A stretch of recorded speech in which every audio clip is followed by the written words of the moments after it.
मावळ तालुक्याला पर्यटन नगरी म्हणून ओळखलं जातं। त्यातच विविध गडकिल्ले, धरणे या सगळ्यांची भुरळ पर्यटकांना पडतच असते। त्यातच आणखीन एक भर पडली का काय अशाच प्रकारचे दृश्य दिसून येत आहे। लोणावळ्यापासून अगदी 3 ते 4 किलोमीटरच्या अंतरावर असणाऱ्या टायगर पॉईंटपासून जवळच असलेल्या या पठारावरती फुलांचा बहर आलाय। अगदी 7 ते 8 वर्षांनी येणारी ही फुलं मावळ तालुक्यातील या भागात पर्यटकांना भुरळ घालत आहेत। पाहूया पर्यटकांच्या काही प्रतिक्रिया। ये कालवी के फूल बहुत सुंदर हैं। ये एकदम स्विट्जरलैंड जैसा लग रहा है। ये वैसे विदेशों में होता है कि पहाड़ी के ऊपर फूल ही फूल होते हैं, ये पूरा वैसा एकदम लुक है यहाँ पे, बहुत सुंदर है। आप किसके साथ आए यहाँ पे? मैं अपनी फैमिली के साथ आया।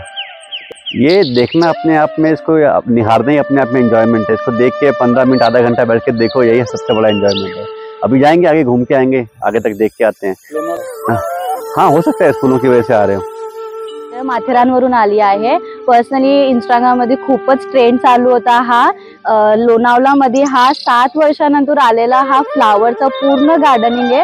तर मला इथं व्हिजिट करून खूपच छान वाटतंय। तर पर्सनली तुम्ही सगळे पण यावेत। गेल्या 4 ते 5 दिवसापासून आलेली ही फुलं पाहण्यासाठी अनेक हजारो पर्यटक हे लोणावळ्याच्या दिशेने वळू लागले आहेत। तर आपण कधी लोणावळ्यात जाताय हे देखील नक्की ठरवा आणि व्हिडिओ आवडला असेल तर लाईक, शेअर, सबस्क्राइब करायला विसरू नका। धन्यवाद।